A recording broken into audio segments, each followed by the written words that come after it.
Chapter 9. Don't think in reverse. Forgive. That slight misdeed of yesterday, why should it mar today? The thing he said, the thing you did, have long since passed away. For yesterday was but a trial. Today you will succeed.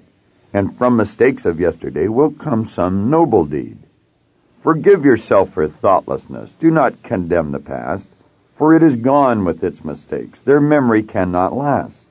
Forget the failures and misdeed. From such experience rise. Why should you let your head be bowed? Lift up your heart and eyes. Leland Vel van de Waal said, "Let us not look back in anger, nor forward in fear, but around us in awareness." Don't think in reverse. You will never obtain any substantial measure of material wealth if you insist upon living your life as if you are looking back through the rearview mirror of your automobile. Nevertheless, this seems to be a very common error, which many people have turned into a pernicious habit. That is to say, many of us spend most of our present moments floundering mentally in the time zone of the dead and should-be-forgotten past. Let the dead bury the dead. Remember the old adage which says, "Let the dead bury the dead"? In other words, what you want to do is stop looking back in your life and worrying about things which have already occurred and which you can no longer alter. For pursuing that kind of mental activity will never lead to any worthwhile accomplishment in your life. You should understand, moreover, that all of the great achievers of the past have been visionary figures. They were men and women who projected into the future and did not belabor over things which had already passed. They thought of what could be rather than what already was, and then they moved themselves into action to bring these things into fruition. Think of the magnificent legacy which these forward-thinking individuals have left for us living today. Due to their formidable efforts, we are now able to enjoy breakfast in Paris, lunch in New York, and dinner in Toronto. We are now able to live our lives in brightness and light 24 hours a day if we so desire. We can hear the voice of a loved one on the other side of the ocean merely by pressing some buttons on a telephone. All of these miraculous possibilities and so much more are available to us simply because ordinary human beings like you and me have built extraordinary images on the screen of their minds of things which had never been before. The pioneering spirit of men and women of all faiths, creeds, and color have been put to great use.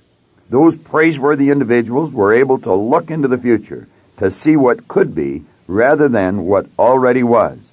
And then they ignored those who scoffed and said it couldn't be done.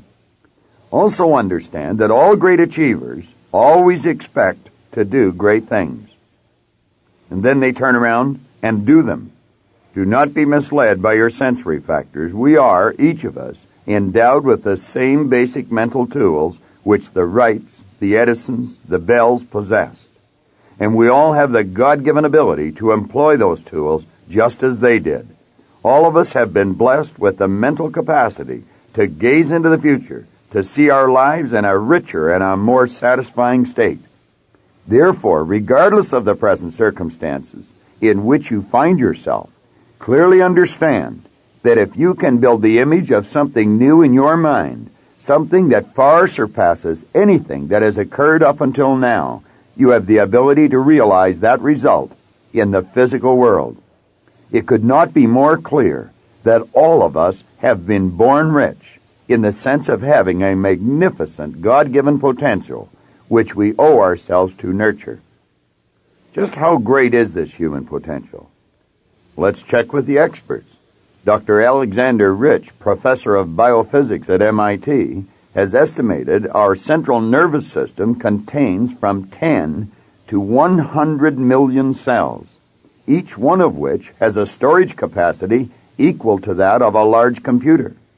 If his estimates are even close to being correct, it would imply that the human mind has the capacity to store all of the known information in the world with room to spare.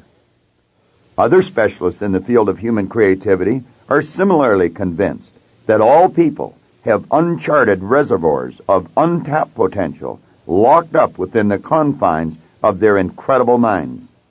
For example, Dr. W. Ross Addy of the Space Biology Laboratory of the Brain Research Institute at UCLA has said that the ultimate creative capacity of your brain may be, for all practical purposes, infinite.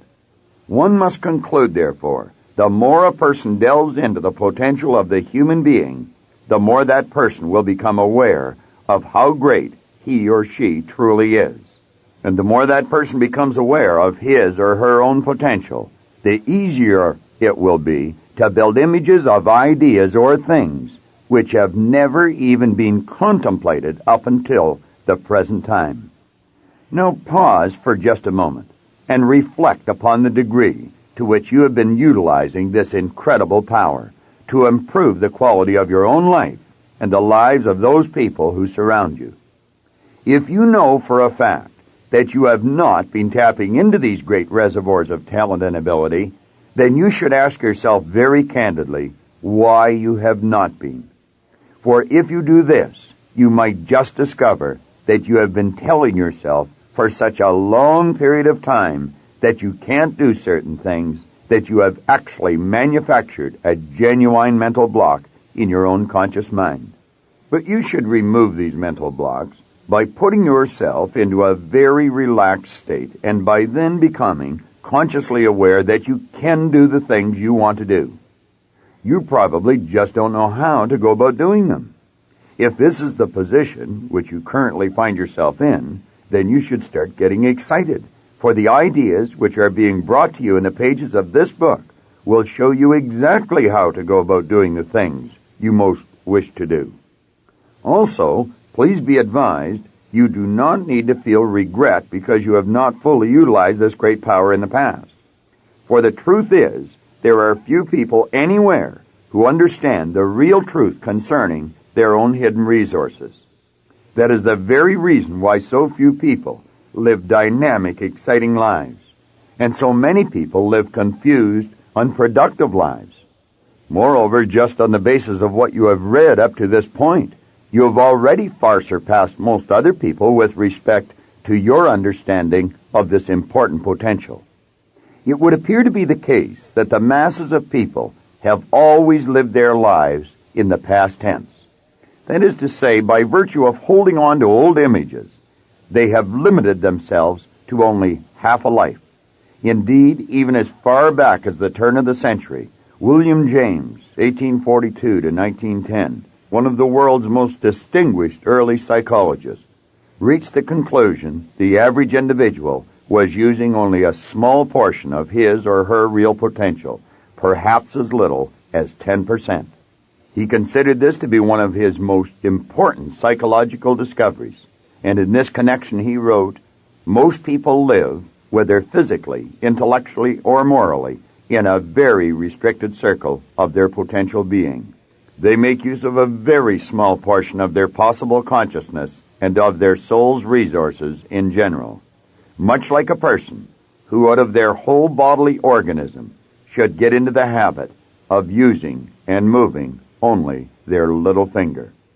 One might have expected that in this modern age in which we now live, James's findings would have become anachronistic. But unfortunately, this is just not true.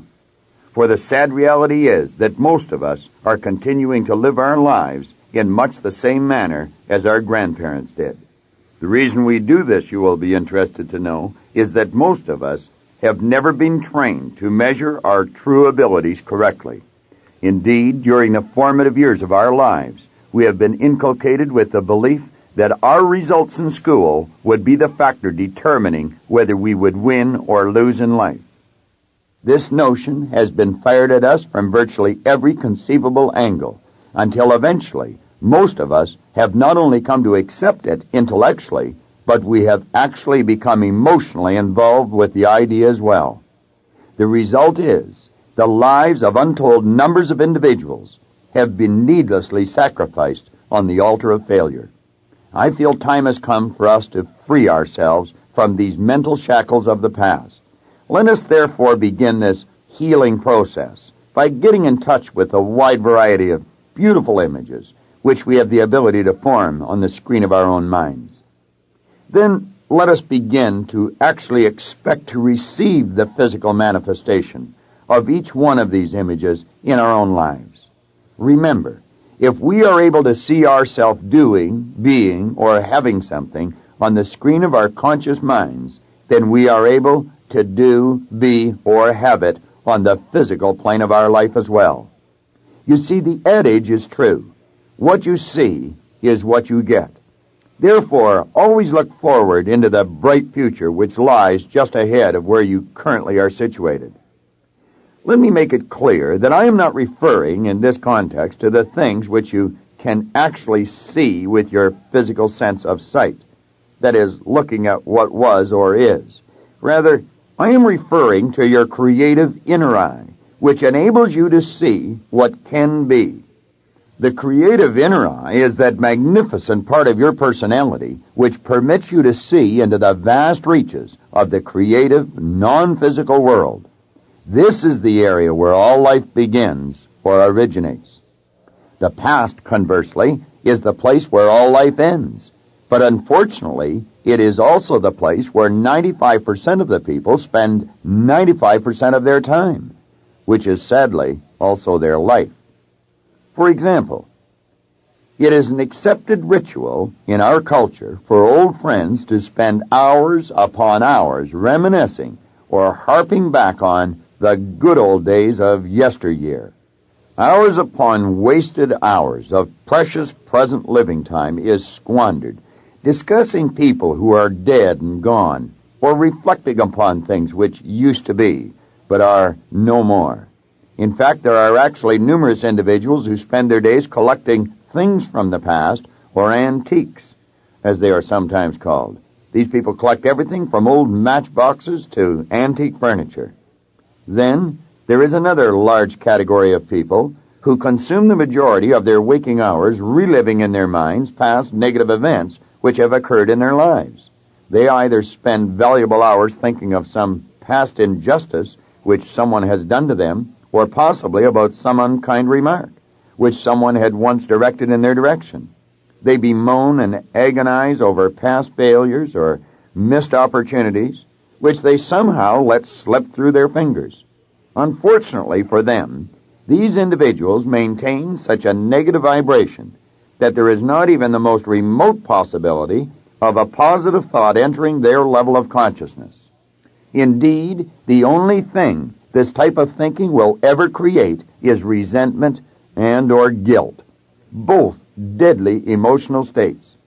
But until these poor souls come to terms with the fact that it is they themselves who have been the authors of their own misfortune, and until they realize it is up to them to alter the course of their own lives, they are doomed to repeat their past failures over and over again. As long as they persist in believing that others are the cause of their problem, they cannot be successful, because, of course, you can never successfully change anyone but yourself. Therefore, to the extent that these people hold on to their false beliefs, they will continue to think in reverse. And it goes without saying that you cannot move ahead while your mind is traveling in the opposite direction. Take a good look at yourself. Could you be one of the individuals whom I have just portrayed? If you are, I would strongly suggest that you bring your mind to a screeching halt. Then reevaluate your present position and re-examine your future goal. Look straight ahead and fill your consciousness with great and grand thoughts of what you ultimately could do and what you eventually can be. Become acutely aware of the direction your mind is traveling, because ultimately, that is the way your life is going to unfold. Polaroid camera analogy. I have often likened the human mind and the material world to a Polaroid camera and a photograph. For once you have snapped a picture, the course for that photograph has been incontrovertibly set. There is a short gestation period which must elapse, but then the photograph must begin to appear, and it will do so exactly as it had originally been shot. To carry our analogy one step further, I would suggest that the shutter of the camera is quite like the conscious mind, in that it is responsible for snapping the picture.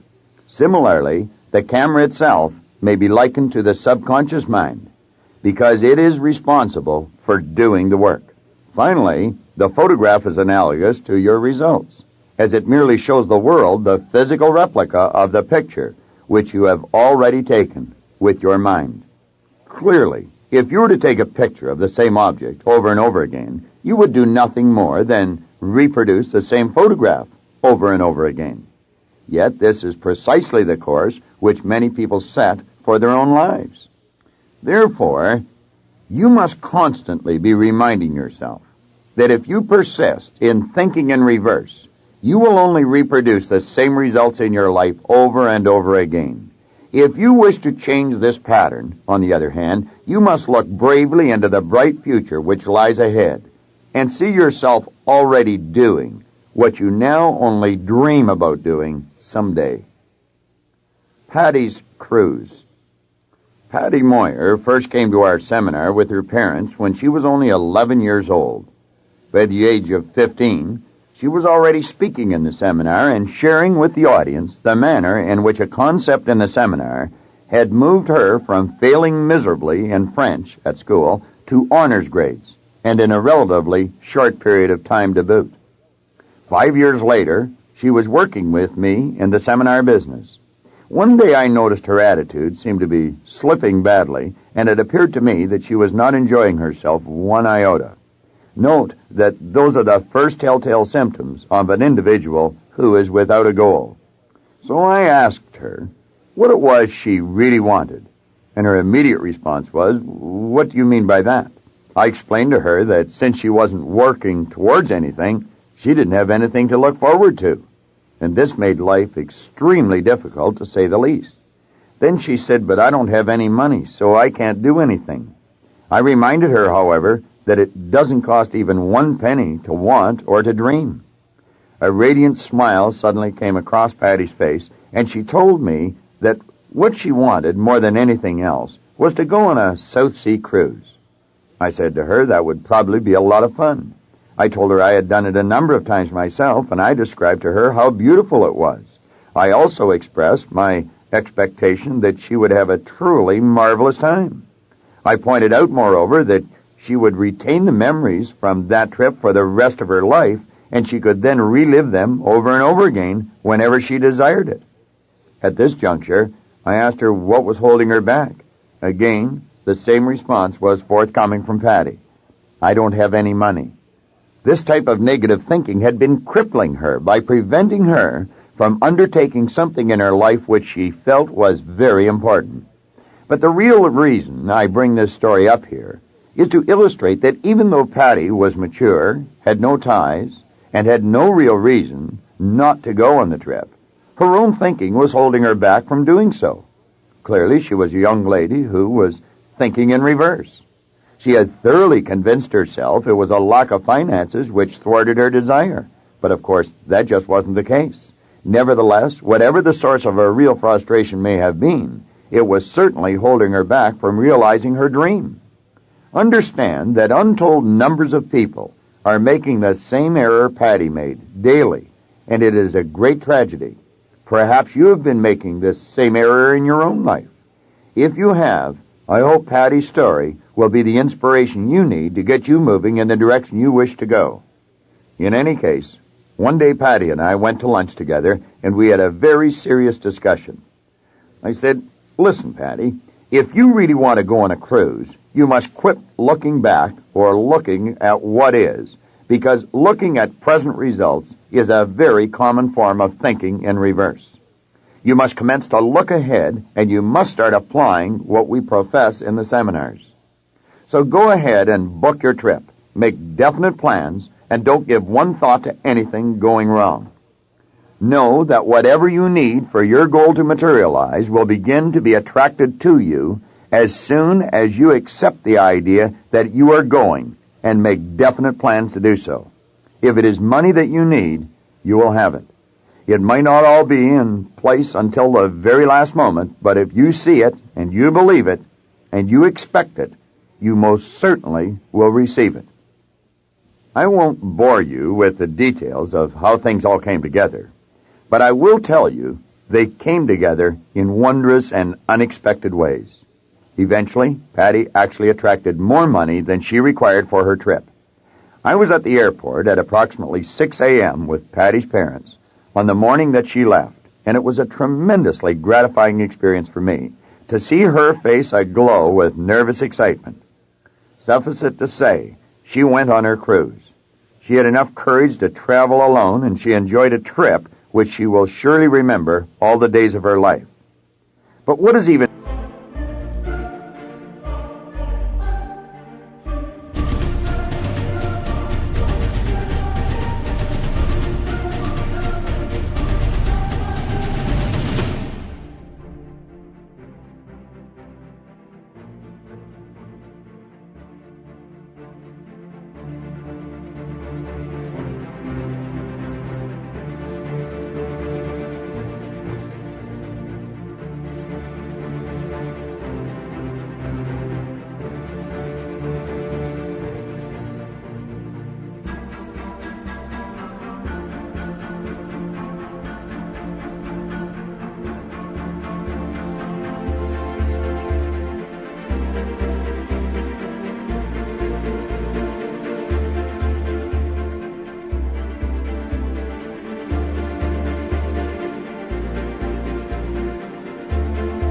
more important than the trip itself is the awareness Patty gained from her experience. For she now knows through her own personal experience that if you think in reverse, you will only see reasons why you can't. However, if you will but look into the future with a positive, even expectant attitude, you will see that you can do. Patty will be able to apply this awareness towards the achievement of all her future wishes. Have you been dreaming of a trip? If you have, go out and book your reservations. It doesn't matter if the reservations are for 6 months or a year from now. Make them immediately, and then enjoy the anticipation which precedes the actual event. I honestly believe that in Patty's particular case, the excitement leading up to her trip was equally as enjoyable and exciting as the actual trip itself, not to mention the enjoyment which she will derive from the memories of her trip, which she will carry with her for the rest of her life. The probable reason that so few people make plans or set goals similar to the one discussed above is that most people are unable, in their own mind, to figure out how everything necessary will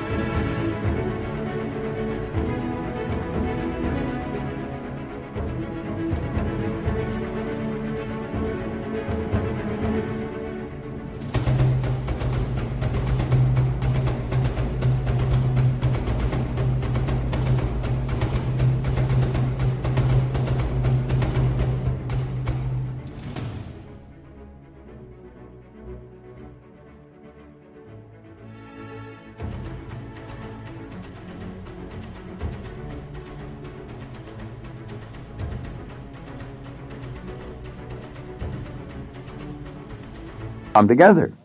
But you must understand, you need not know how everything will come together. All you have to understand is the underlying principle by which your good comes. Namely, everything which you receive in life comes by virtue of the law of attraction. The Paul Hutsey story in chapter 3 is an excellent example of a conscientious, intelligent, hard-working person who was attempting to do something which was tantamount to a person jumping off the front porch of his home and then expecting somehow to land on the roof. You know that this is never going to happen, yet Paul had spent 20 years. 1. Letting the sales sheet in his office control the image that he held of his operation. And 2. Attempting to improve the results he was getting through sheer force of will, dogged determination, and long, hard hours of agonizing toil. Everybody, by doing all of these things, certainly will improve their results to some degree, but they will never witness a dramatic improvement in their results until they have first altered the image which they are holding in their mind's eye. Paul Hutsey is a prime illustration of a person who fully believed he was looking ahead, when in actual fact he was guilty of thinking almost completely in reverse, for he spent the vast majority of his time consciously focusing on present results, present thoughts, and present images. If you have been guilty of allowing your sales sheets, your bank account, or the x-rays the doctor takes of your body control the way you feel, think, or view your sales, financial position, or health, I can assure you that just as certain as it's going to get dark tonight, there will not be any marked improvement in your life in any of these areas. On the other hand, however, if you will let the present physical results serve only as an indication of the images which you have been holding in the past, and then proceed, by virtue of your own higher mental faculties, to look into the bright future and to build an image of the good that you desire, just as Paul and Patty did, you will see your image materialize. But again, as long as you continue to let your present or past results control your thinking process, you will never live to see your dreams come true. Therefore, look up, look ahead, and form the image of the life you choose to live. Then everything you touch or come in contact with will grow and expand and express itself in a greater and a greater way.